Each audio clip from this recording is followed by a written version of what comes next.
Hi everyone and welcome back to JK exam cracker. So guys, इतने question आप लोग रोज पूछते हो तो आज एक मैं क्वेश्चन आप लोगों से पूछता हूं कि क्या हमारे पास 30 दिन बहुत है जेके पीएसआई एग्जाम क्रैक करने के लिए। अब इस क्वेश्चन का आंसर जो है वो मैं नहीं, वो आप लोग ही दे सकते हो, क्योंकि आप लोगों को पता है कि आप लोगों ने किस तरीके के एग्जाम की तैयारी कर ली है। अभी जब से एग्जाम डेट आई है बच्चों के दिमाग में ये बात आ रही है कि सर हम एग्जाम की तैयारी कैसे करें, 30 दिन बहुत कम टाइम है हमारे पास एग्जाम के लिए पढ़ने के लिए। जेके ने बहुत गलत किया हमारे साथ, एटलीस्ट उनको 1-2 महीना पहले इन्फॉर्म करना चाहिए था ताकि हम लोग जो है वो एग्जाम की तैयारी अच्छे तरीके से करते। इन सब बातों को अगर साइड पर रखा जाए तो आप लोग सिर्फ ये बात सोचो कि जो आपकी नोटिफिकेशन थी जेके पीएसआई की, वो आज से तकरीबन आप लोगों की 1.25 साल पहले, 1 साल 3 महीने पहले आ चुकी थी। आपको लास्ट ईयर जुलाई अगस्त की बात करूं तब अनाउंसमेंट हो गया था कि जेके पीएसआई जो है एग्जाम कंडक्ट करने जा रहा है फॉर 800 वैकेंसी। फिर जाके आप लोगों की जो वैकेंसीज थी वो आपकी 800 से 1200 हो गई और अब जो है आप लोगों का एग्जाम फाइनली कंडक्ट होने जा रहा है। एक बार आपका रिजल्ट जो है वो स्क्रैप हो चुका है, बट इस बार अगर देखा जाए तो आप लोगों का जो एग्जाम है इसमें कुछ डिफिकल्टीज आप लोगों को देखने को जरूर मिलेगी। मैं सभी लोगों से एक रिक्वेस्ट करूंगा कि जो भी बच्चे इस वीडियो को देख रहे हैं, please from the beginning to last आप लोग इस वीडियो को देखो, कुछ पॉइंट सीखना जो मैं आपको बताऊंगा और पॉइंट जरूरी है आप लोगों के एग्जाम के लिए। इससे पहले मैं आप लोगों को कुछ बात बता दूं कि हम लोगों की जो यूट्यूब पे क्लासेस है वो आपकी स्टार्ट हो चुकी है। हम बात करें आज से आप लोगों की इंडियन एंड वर्ल्ड ज्योग्राफी की क्लास होगी from 2 PM onward for next 5 to 10 days.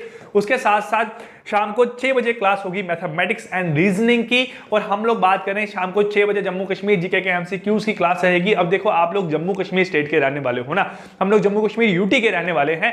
अब इस यूटी की आप लोगों को इंफॉर्मेशन होनी चाहिए। माना कि एग्जाम के सिलेबस में कहीं नहीं लिखा है कि आपको जम्मू कश्मीर की हिस्ट्री पढ़नी है, जम्मू कश्मीर की ज्योग्राफी पढ़नी है, जम्मू कश्मीर की पॉलिटी पढ़नी है, बट एटलीस्ट आप लोगों को इंफॉर्मेशन होनी चाहिए, क्योंकि आप लोगों को 120 क्वेश्चन में एक क्वेश्चन जो है वो इसमें से जरूर देखने को मिलेगा, चाहे जो मर्जी हो जाए आप लोगों को आएगा ही आएगा। उसके बाद हम लोग यहां बात करें आप लोगों की, ठीक है, हम लोग यहां बात करते हैं आपकी इंडियन हिस्ट्री की क्लास रहेगी आपको रात को 9 बजे। स्पेशल एमसीक्यूज रहेंगे आप लोगों के लिए। स्पेशल एमसीक्यूज का मतलब है कि एमसीक्यूज सच में आप लोगों के लिए स्पेशल रहेंगे। आपके इंडियन हिस्ट्री की हम लोग बात करें, आपके एंशिएंट के 20 क्वेश्चन रहेंगे, 20 क्वेश्चन आपके मिडिवल के रहेंगे, 35 क्वेश्चन आप लोगों के रहेंगे यहाँ पे मॉडर्न हिस्ट्री के। फॉर नेक्स्ट 10 डेज हम लोग ये क्लासेस आप लोगों की हमारे यूट्यूब चैनल पे चलाएंगे। ऐप पर मॉक टेस्ट सीरीज अवेलेबल है फॉर जेके पीएसआई। आपके मास्टर टेस्ट सीरीज रहेगी जिसमें आपके 25 मॉक टेस्ट प्लस आप लोग देख सकते हो 25 मॉक टेस्ट रहेंगे, 4000 प्लस प्रैक्टिस एमसीक्यूज रहेंगे। उसके साथ साथ आप लोगों के टॉपिक वाइज और सेक्शनल वाइज टेस्ट रहेंगे यहाँ पे, और जो एमसीक्यूज ये प्रैक्टिस एमसीक्यूज है इसकी आप लोगों को पीडीएफ मिलेगी।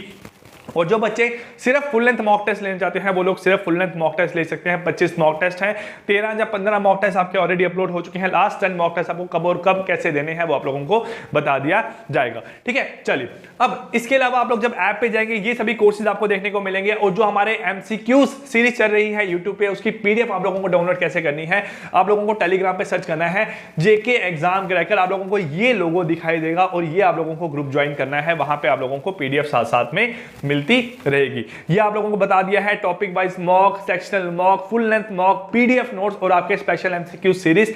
ये आप लोगों को स्पेशल एमसीक्यू सीरीज की पीडीएफ यहां पे ऐसे अवेलेबल रहेगी, ठीक है। और ऐप पे आप लोग जब जाते हैं, अगर आप लोगों को पीडीएफ चाहिए जो कि हमारी यूट्यूब चैनल पे आप लोगों की क्लासेस कंडक्ट हो रही है, आप लोग स्टडी मटेरियल पे जाके क्लिक करेंगे तो आपको यहां पे ये मेरे पास फोल्डर दिखाई देगा नवंबर मंथ क्लासेस। उसमें आप लोगों को सारी की सारी जो पीडीएफ है जो ऑलरेडी हमारी अपलोड हो गई है, 15 अवेयरनेस एमसीक्यूज रहेंगे आप लोगों के, ठीक है। 15 सेट रहेंगे आपके यहाँ पे जनरल अवेयरनेस के, जो कि अंकुश सर आपको क्लासेस ऑलरेडी कंडक्ट कर चुके हैं। मॉडर्न हिस्ट्री की जो 4 क्लासेस अंकुश सर की हुई थी, 300 ग्राउंड एमसीक्यूज आप लोगों के यहाँ रहेंगे। जनरल इकोनॉमिक्स के आपके एमसीक्यूज रहेंगे और आप लोगों के 1000 प्लस जम्मू कश्मीर जीके के एमसीक्यूज यहाँ पे रहेंगे। अब सर हम लोग बात करते हैं कि अगर हम लोग एग्जाम की तैयारी कर रहे हैं तो सर क्या तैयारी हमारी अच्छे तरीके से एग्जाम की हो सकती है और क्या क्या चीजें हम लोगों को जो है वो ध्यान में रखनी है अगर हम लोगों को एग्जाम देना है। तो देखो यहाँ पे मैं कुछ बातें आपको यहाँ बताने जा रहा हूँ कि आप लोगों जो एग्जाम रहेगा, इस एग्जाम में आप लोगों की जो नंबर ऑफ शिफ्ट हैं, जो आप लोगों की नंबर ऑफ शिफ्ट रहेगी फॉर एग्जाम, वो रहने वाली है हमारे पास नियर अबाउट 1 लाख बच्चा जो है वो एग्जाम में अपेयर होगा। अब 1 लाख बच्चा अगर एग्जाम में अपेयर होगा, और आप लोगों का जो एग्जाम में सबसे बड़ी दिक्कत, आप लोग बोलते हो कि सर अच्छा है कि सीबीटी बेस्ड एग्जाम हो रहा है, बट सबसे बड़ी दिक्कत जो है वो सीबीटी बेस्ड एग्जाम में ये रहती है कि आपकी 7 तारीख से लेकर भाई 7 तारीख से लेकर 20 तारीख तक आप लोगों का एग्जाम कंडक्ट होना है। अब 7 से 20 के बीच में जब आपका एग्जाम कंडक्ट होगा तो इस टाइम पीरियड के दौरान जो आप लोगों की नंबर ऑफ शिफ्ट है, अगर हम एज्यूम करते हैं यहां पे कि आप लोगों के हर 14 दिन एग्जाम होते हैं और किसी दिन 2 किसी दिन 3 शिफ्टें होंगी, हम लोग अगर यहां एज्यूम करते हैं कि आप लोगों की 40 शिफ्ट भी अगर यहां पे होगी, क्योंकि 1 लाख बच्चा एग्जाम में अपेयर हो रहा है, तो 40 शिफ्ट हम लोग मान के चल सकते हैं, क्योंकि एकोमोडेशन जो है वो 2,500 से 3,000 बच्चों की ही है यहां पे जम्मू कश्मीर में एग्जाम कंडक्ट करने के लिए फॉर सीबीटी बेस। ठीक है, तो अगर 40 शिफ्ट आप लोगों की होती है तो आप लोग ये मान के चलो 7,200 बच्चों के हिसाब से अगर आप लोग 40 शिफ्ट में एग्जाम देते हो तो एक शिफ्ट में जो है वो 280 बच्चों की सिलेक्शन होने के चांसेस हैं। मतलब हर शिफ्ट में से अगर हम बात करें जनरल कैटेगरी की बात करें, चाहे हम लोग SC ST जो भी कैटेगरीज हैं उनकी बात करें, तो आपकी हर शिफ्ट में एटलीस्ट 280 बच्चे जो है सिलेक्ट होने के चांसेस रहते हैं। तो आप ये मान के चलो आपको अपनी शिफ्ट में जो है वो टॉप करना रहेगा, क्योंकि नॉर्मलाइजेशन तो आप लोगों की होनी है। अपनी शिफ्ट में आपको टॉप 100 में आना पड़ेगा। आपका शिफ्ट का पेपर जितना भी मुश्किल हो, जितना भी आसान हो, उससे कोई मतलब नहीं है, कोई फर्क नहीं पड़ता। बट फर्क ये पड़ता है कि आपको अपनी शिफ्ट में अच्छा रैंक लेके आना है, आपको अपनी शिफ्ट में अच्छा टॉप स्कोर करना है, ताकि आप लोगों की जो है वो सिलेक्शन यहां पे जरूर हो जाए। अब सीबीटी बेस के यहां पे हम लोग बात करें, आपकी शिफ्ट अलग है तो हर बच्चे को सेम तरह का पेपर नहीं आएगा। हर बच्चे को डिफरेंट लेवल के क्वेश्चंस यहां पे देखने को मिलेंगे। हर पेपर जो है वो डिफरेंट लेवल का रहेगा और हर लेवल पे जो है हर शिफ्ट में जो है वो डिफरेंट बच्चे यहां पे अपेयर होंगे। ठीक है, ऐसा नहीं है कि अगर मैं बात करूं मेरा एग्जाम हुआ 7 को और दूसरे का एग्जाम हुआ 14 को, तो हम दोनों का पेपर जो है वो सेम आएगा। दोनों का पेपर डिफरेंट होगा, दोनों के पेपर का लेवल जो है वो आप लोगों का डिफरेंट होगा। तो अब आप लोग ये मानो कि कंपटीशन आप लोगों का किस लेवल का रहने वाला है। ओएमआर बेस पेपर आसान रहता है आप लोगों का एज कंपेयर टू सीबीटी। उसमें एक शिफ्ट में एक ही शिफ्ट में सभी बच्चों का एग्जाम होता है, तो आपको ये पता लग जाता है कि हमारा पेपर दूसरे के अकॉर्डिंगली सही हुआ है कि नहीं हुआ। बट इसमें आप लोग कभी नहीं पता करवा सकते हो, आपको सिर्फ अपने ही शिफ्ट के 3,000 बच्चों का पता लगेगा कि सर क्या मैंने उसके अकॉर्डिंगली जो अपना एग्जाम दिया है वो मैंने सही से दिया है कि नहीं दिया है। आपको कोई ये नहीं बता सकता कि मेरा एग्जाम सही हुआ है कि नहीं हुआ है। अब हम लोग अगर बात करें, सर हम लोग अगर सीबीटी बेस एग्जाम दे रहे हैं तो हमें किन किन चीज़ों का यहाँ पे जो है वो ध्यान रखना चाहिए। हम लोग अगर बात करें तो सीबीटी बेस एग्जाम में हम लोगों को ध्यान रखना चाहिए, सबसे पहले तो बात करें कि सर हमें अपनी जो है वो स्पीड इंक्रीज करनी है। स्पीड इंक्रीज करने का मतलब क्या है सर? स्पीड एंड एक्यूरेसी दोनों हम लोगों को यहाँ पे इंक्रीज करनी है। अब इसका मतलब क्या है, हम लोग यहाँ बात करें अगर, तो स्पीड एंड एक्यूरेसी का मतलब है सर एक तो हम लोगों को पेपर देना है, सीबीटी बेस एग्जाम देना है, जो कंप्यूटर स्क्रीन है, जो आप लोगों का माउस रहेगा और आप यहां पे जो बैठे हो, भाई इन तीनों में ना आप लोगों की एक ना ऐसी कोऑर्डिनेशन चाहिए कि आप तीनों चीजें यहां पे, दोनों चीजें जो है वो यहां पे एक साथ करो। आपका दिमाग, आपका माउस और आपका जो कंप्यूटर स्क्रीन है, ये आप लोगों ने एक सिस्टमेटिक तरीके से अपने एग्जाम में अपने हिसाब से यहां पे चलानी है। ऐसा नहीं हो कि आपको माउस में पता ना हो कि सर मेरे पास लेफ्ट क्लिक कहां पे है, मेरे पास राइट क्लिक कहां पे है। आपको ये पता ही ना लगे सर मैंने लेफ्ट क्लिक करना है कि राइट क्लिक करना है। आप लोग वहां बस सोचते रहो, देखो माउस को, है ना। आप लोगों को सिर्फ अपनी जो आंखें है ना वो यहां पे लगानी है इसको, ठीक है, और इस पे आपका सिर्फ हाथ चलना चाहिए, ठीक है। और ताकि जो आप लोगों को जो आपका पेन रहे वो यहां पे रहे, क्योंकि आप लोगों को ये मानो कि आपको राइट हैंड से दो चीजें चलानी है, एक आप लोगों को माउस और एक आप लोगों को पेन चलाना है, जिस पे आप लोगों ने क्वेश्चन सॉल्व करने हैं। तो ये एक आपका सिस्टमेटिक तरीका यहां पे होना चाहिए। इसके लिए आप लोगों को रेगुलर जो है वो आप लोगों को मॉक टेस्ट देने हैं, रेगुलर मॉक टेस्ट देने हैं। अब रेगुलर अगर मॉक टेस्ट की बात करूं तो जहां से मर्जी, भाई जो भी इंस्टीट्यूट आप लोगों को पसंद है, जो इंस्टीट्यूट को आप लोग फॉलो करते हो, जितने भी इंस्टीट्यूट हैं आपके जम्मू कश्मीर के, आप लोग सभी को फॉलो करो। आप लोग सभी के एमसीक्यूज लगाओ। बेटा किसी का ये नहीं पता कि किसके एग्जाम में से क्वेश्चन आपको देखने को मिल जाए, क्योंकि कोई इंस्टीट्यूट वाला पेपर सेट नहीं कर रहा है, पेपर सेट एजेंसी कर रही है। हम लोगों का काम है सिर्फ आपको अच्छे अच्छे क्वेश्चंस करवाना, ताकि एग्जाम में आप लोगों की वो हेल्प करे। तो आप लोगों के पास जो इंस्टीट्यूट अच्छा लगता है, मैं तो कहता हूं कि अगर मैं एज ए स्टूडेंट वर्क करूं ना, तो मुझे पता है कि यार हर जगह पे 100-200 रुपए के एमसीक्यूज मिल रहे हैं, तो मैं हर जगह से अगर 200 रुपए के एमसीक्यूज लेता हूं तो मेरा मैक्सिमम जो आपका चार्जेस है वो 1000 रुपए पड़ता है। तो वो 1000 रुपए खर्चने में मुझे दिक्कत कभी नहीं होनी चाहिए, ठीक है।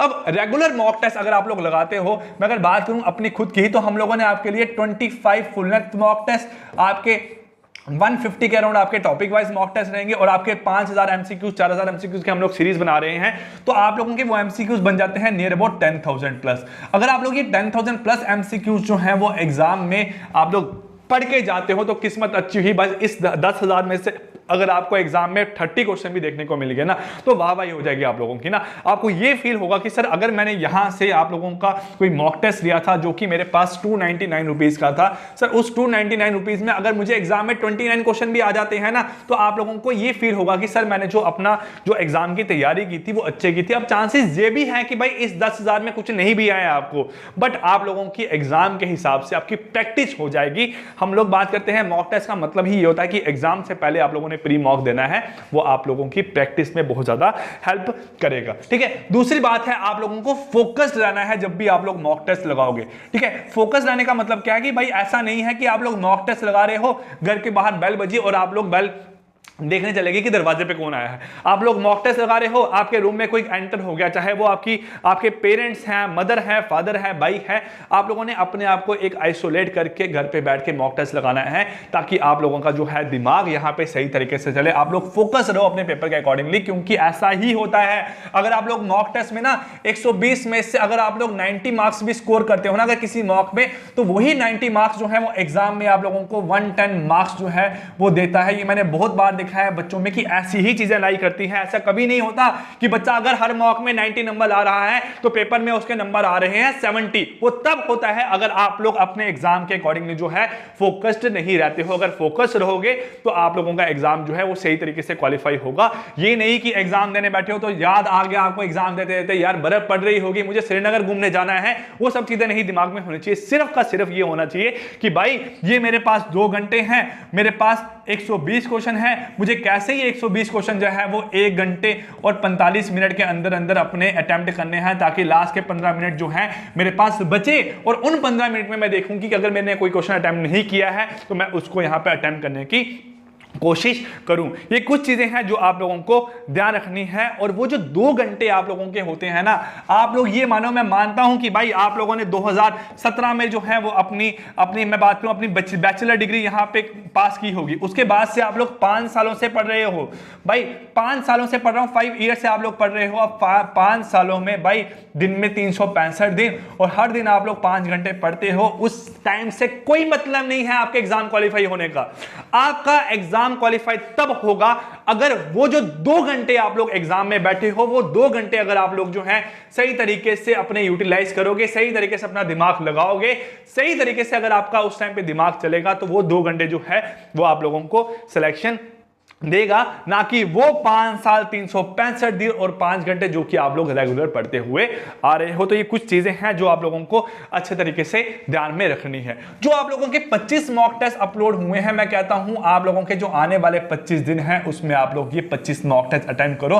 पर डे अगर आप लोग 1 मॉक अटेम्प्ट करते हो तो आपकी एक सिटिंग बनती है। सिटिंग का मतलब है ये नहीं कि आप लोग घर में बैठे हो, सर्दी होगी है, सर रजाई ली है, रजाई से एक हाथ बाहर निकाला है, मोबाइल पकड़ा है आपने वहां से और नीचे बस आप लोग जो है आंसर निकालते जा रहे हो। भाई आराम से डेस्कटॉप पे बैठो, वेल ड्रेस होके बैठो, शूज पहनो, पैंट पहनो, आराम से बैठो सीट पे। आप लोग अपनी सीट पे बैठ के अपना लैपटॉप खोल के, अपना डेस्कटॉप खोल के वहां पे पूरा टाइमर के साथ आप लोग जो है मॉक टेस्ट अटेम्प्ट करो और देखो कि 2 घंटे में आप लोगों का कितना अच्छा जो है वो स्कोर बनके आ रहा है। इसके बाद हम लोग यहां पे बात करें आप लोगों की कि सर हम लोग जो है वो अपने एग्जाम की तैयारी कैसे करें।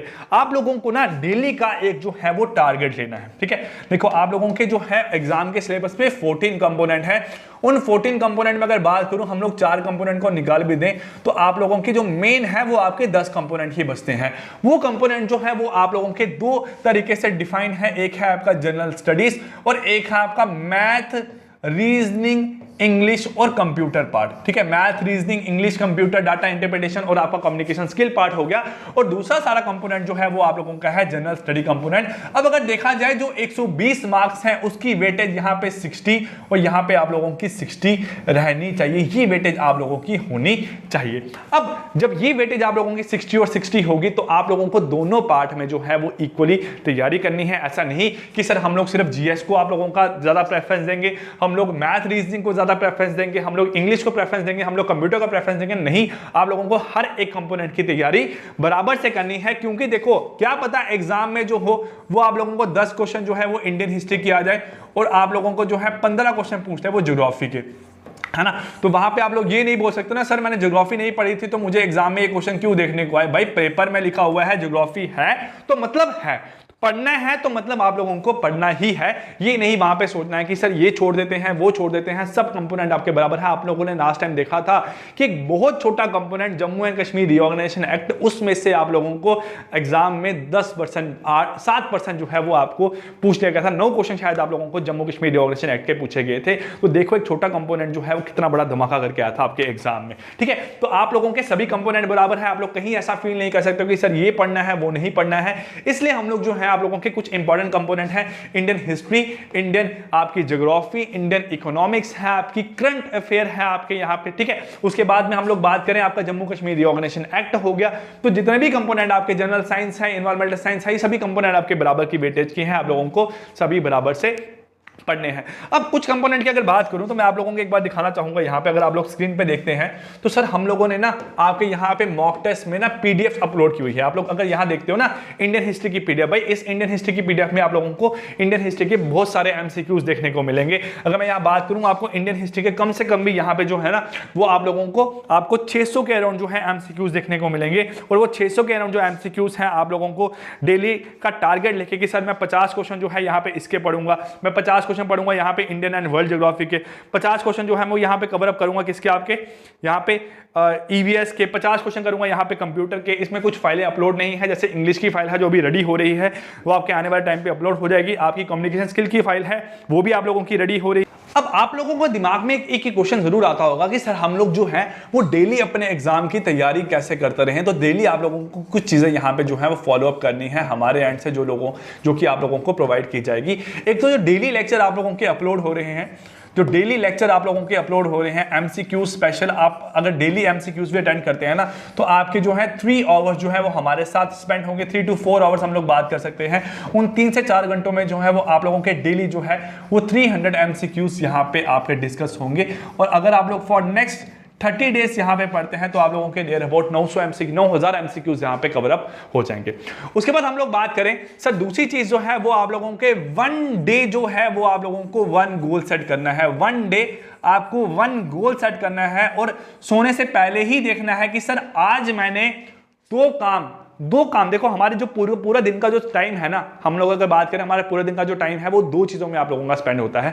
एक होता है सही काम में, एक होता है गलत काम में।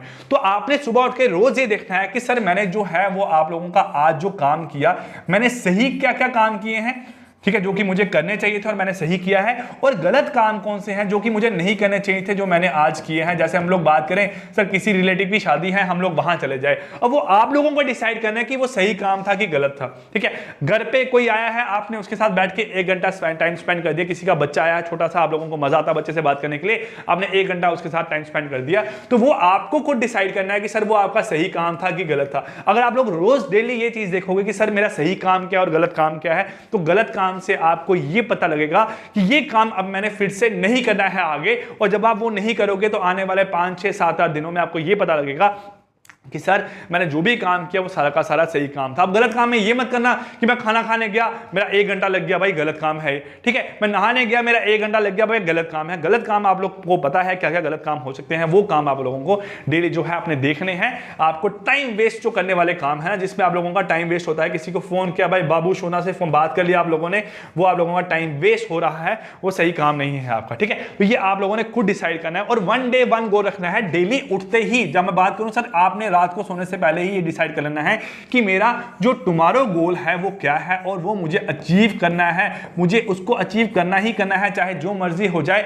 गोल ऐसा सेट करना है जो कि आप लोगों को फील हो कि सर 7 से 10 घंटे के अंदर अंदर अचीव हो जाए। जैसे आप लोगों ने सोचा कि सर आज मैं जो है वो आपके 3 टॉपिक छोटे छोटे हैं वो निपटा दूंगा, डाटा इंटरप्रिटेशन निपटा दूंगा, आपका रीऑर्गेनाइजेशन एक्ट आपका निपटा दूंगा, और आप लोगों का कम्युनिकेशन स्किल जो है वो आप लोगों का निपटा दूंगा। अब वो आप लोगों ने जब तक वो नहीं निपटेगा, जब तक वो समाप्त नहीं होगा पूरा का पूरा, आप लोगों ने वो टाइम अपना जो है वो लगाते ही रहना है, सोना नहीं है तब तक आप लोगों ने।